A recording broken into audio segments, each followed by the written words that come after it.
신축 빌라에 저렴한 월세로 들어갈 수 있다는 광고 한 번쯤 보신 적 있으실 텐데요. 이 경우 우리가 흔히 말하는 전세 사기에 휘말릴 수 있으니 각별한 주의가 필요합니다. 분명 월세 광고라고 말해놓고 웬 전세 사기냐라고 생각하시는 분들 계실 텐데요. 지금부터 그 이유를 설명드리겠습니다. 신축 빌라를 저렴한 월세로 광고하는 건 사회 초년생을 주 타겟으로 합니다. 누구든 한 번쯤 보셨을 텐데 월세를 워낙 낮게 올려놨으니 혹해서 문의하기가 쉽습니다. 이때 더 달콤한 멘트로 손님을 설득하는데 나라에서 지원해주는 전세자금 대출을 받으면 전세로 살 수 있다라면서 대출 이자는 지원해주겠다라고 설득합니다. 점점 전세로 유도하는 거죠. 사실 사회 초년생 입장에서는 정해진 예산으로 집을 보러 다니는데 애초에 계획했던 보증금과 월세로는 이와 같은 신축 빌라를 구하기 어렵다는 사실을 잘 알고 있겠죠. 때문에 혹하기가 쉽습니다.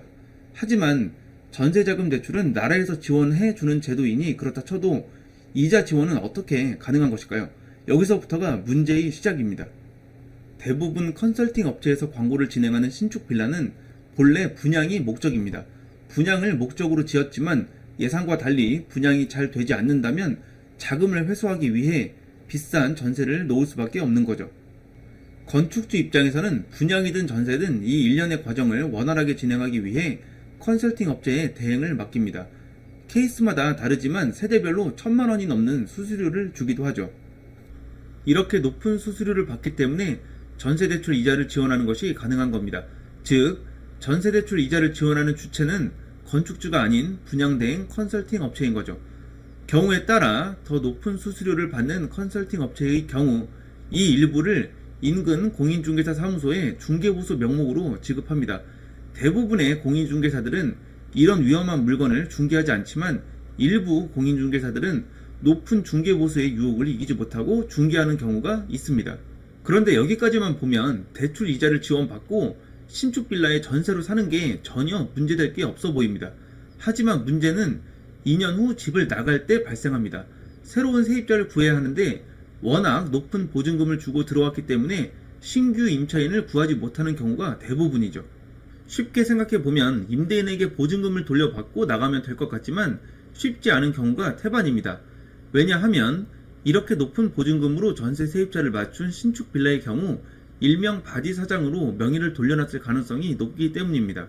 바지사장들은 명의를 빌려주는 대신 일정의 대가를 받으면서 이와 같은 방식으로 수십 채 혹은 수백 채까지 보유하는 경우가 있고 당연히 자력으로 보증금을 반환할 능력이 안 되기 때문에 기존 세입자에게 원래 보증금 이상으로 신규 임차인을 구해놓고 나가라고 하는 경우가 있는 거죠. 이렇게 집에 문제가 생긴 경우라면 전세자금 대출 연장이 안 될 수도 있습니다. 신규 임차인을 구하지 못한 경우라면 결국 스스로 전세자금 대출을 상환해야 하는데 현실적으로 쉽지 않겠죠. 결국 신용의 문제라든지 지연 이자 발생에 문제가 생길 수 있습니다. 이런 이유 때문에 높은 보증금을 주고 신축 빌라에 전세로 들어가는 것은 특히 주의해야 합니다.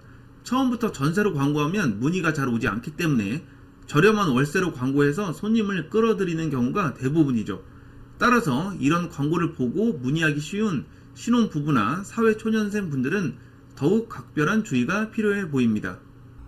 아파트와는 달리 빌라는 시세 확인이 어렵다는 단점이 있죠. 특히 신축 빌라의 경우 비슷한 매매 사례를 찾기 어렵기 때문에 더욱 시세 확인이 어렵습니다.